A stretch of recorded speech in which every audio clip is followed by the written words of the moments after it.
கல்யாணம் ஆன புதுசுல எங்க வீட்டுக்கார் ஊருக்கு போறோம். கல்யாணம் ஆன புதுசு, தலையில பூ இல்லாம இருக்க கூடாதுன்னு போய் பூ கேட்கிறாரு அவரு. அங்க கேட்கும்போது அவங்க எல்லாருமே தர மறுத்துட்டாங்க. அன்னைக்கு முகூர்த்த நாள்னு சொன்னாங்க. முகூர்த்த நாள் ஏற்கனவே பூவெல்லாம் எல்லாருக்கும் ஆர்டர் புக் ஆயிடுச்சு, அதனால தரமாட்டோம். இவர் சொல்றாரு, புதுசா ஒய்ஃபை கூப்பிட்டு வந்திருக்கேங்க, முத கல்யாணம் ஆயிட்டு கூப்பிட்டு வரேன் ஊருக்கு, அதனால சும்மா இத்தினூண்டு கொடுங்க போதும், தலையில பூ இல்லாம இருக்கக்கூடாது அப்படின்ற மாதிரி. அப்ப அவங்க மறுத்துட்டாங்க. ஒரு பூ கேட்டாலும் கிடையாது, தரல. அதனால அவருக்கு ரொம்ப மனசு வருத்தமாயிருச்சு.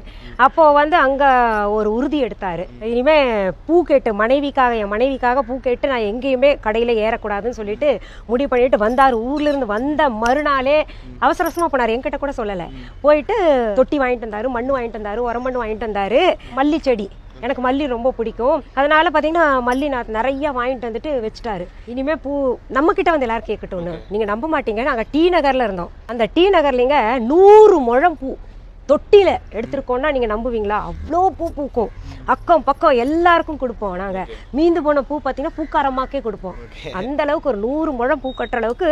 அதுலேயும் சாதாரண மல்லி இல்லை, சின்ன மல்லி கூட அவர் கான்சென்ட்ரேட் பண்ணல, பெரிய மல்லி இருக்கும். பார்த்தீங்கன்னா இவ்வளோ பெரிய மல்லி அப்படியே மணக்கும்.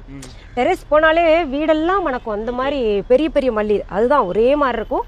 அது 100 முழம் பூத்துக்கிட்டு இருந்துச்சு. அப்புறம் என்ன ஆயிடுச்சு, ஒவ்வொரு ஆர்வம். அவர் கத்திரிக்காய் ரொம்ப பிடிக்கும். சரி நம்ம இந்த பூ போட்டாச்சு, அடுத்தது நம்ம என்ன பண்ணலாம், கத்திரிக்காய் போடலாம்னு சொல்லி கத்திரிக்காய் போட்டார். கத்திரிக்காய் பார்த்தீங்கன்னா அவ்வளோ காய்ச்சுது. அவரோட ஹேண்ட்ஸ் க்ரீன் ஹேண்ட்ஸ்ன்னு சொல்லலாம். இன்னொன்று விவசாய குடும்பத்திலேருந்து வந்திருக்காரு இல்லையா, அவருக்கு தெரியும் எவ்வளோ ஆழத்தில் நம்ம விதை போடணும், என்ன பண்ணணும்னு. எனக்கும் அதில் பார்த்தீங்கன்னா இன்ட்ரெஸ்ட் வர நானும் அவர் கூட சேர்ந்து இன்ட்ரெஸ்ட் காமிக்க ஆஹா அப்படின்னு சொல்லிட்டு ஒவ்வொன்றா விஸ்தாரம் பண்ண விஸ்தாரம் பண்ண ஆரம்பிச்சிட்டோம். அவருக்கு காய்கறிகள் மேலே பூ மேலே ரொம்ப இன்ட்ரெஸ்ட். அவர் ரொம்ப இன்னொன்று பூ கூட பேசுவோம் நாங்கள், அதனால நல்லா இருக்கும் அது. எனக்கு கொஞ்ச நாள் கழிச்சு மூலிகைகள் மேல ஆசை வந்துருச்சு. ஓகே, இங்க என்னெல்லாம் ஸ்பெஷல் ரக செடிகள் இருக்கு மேம்? பிகாஸ் இன்னொன்னு இந்த வெத்தலையை பத்தி சொல்லுங்க. யா கண்டிப்பா. இது தெய்வீகமானது. நீங்க ஒண்ணும் இல்ல, அங்க பாருங்க நீங்க.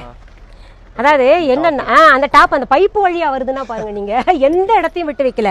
இது கிட்டத்தட்ட 15 வருஷம் ஆச்சு இந்த வீடு கட்டி. இந்த வீட்டுல ஒரு இடத்துல போட்டாருங்க அவரு, நல்லா பார்த்து போட்டது அந்த இதுதாங்க. அதுக்கப்புறம் உரமண்ணும் போடல, நாங்க எதுவுமே பண்ணல. அது பராமரிக்காமையே வரும். இதுல என்ன ஒரு பியூட்டின்னா, நாங்க ரொம்ப மண்டிட்டே போகுது, இந்த துணி காய வைக்க முடியல இங்க அப்படின்னு சொல்லிட்டு நாங்க கிளிகள் அங்க பாருங்க, அந்த இது செவுத்துல இது கட்டியிருக்கோம், நெட்டு கட்டியிருக்கோம், பாத்தீங்க, தடுப்பு கட்டியிருக்கோம். நாங்க அதையும் தாண்டி வருங்க. நாங்க ஒண்ணு இப்படி பிச்சு போட்டோம்னா, நீ ஒண்ணு பிச்சியா நான் 4ஆ வர்றேன்னு சொல்லிட்டு வரும். இந்த வெத்தலை அவ்வளோ லக்கி எங்களுக்கு. பொதுவாக நிறைய பேர் சொல்கிறாங்க வெத்தலை வீட்டில் வளர்க்கக்கூடாது, ஆகாது, அப்படி இப்படின்னு. அப்படிலாம் கிடையாது. எந்த ஒரு செடிக்கும் பார்த்தீங்கன்னா பாசிட்டிவ் வைப்ரேஷன்ஸ் ரொம்ப அதிகம். எந்த செடியாக இருந்தாலும் பாசிட்டிவ் வைப்ரேஷன்ஸ். எந்த வீட்டில் செடிகள் வளர்க்குறாங்களோ அந்த வீட்டில் எந்த கெடுதலும் நெருங்காது சீக்கிரத்தில். லக்கி பிளான்ட் இது.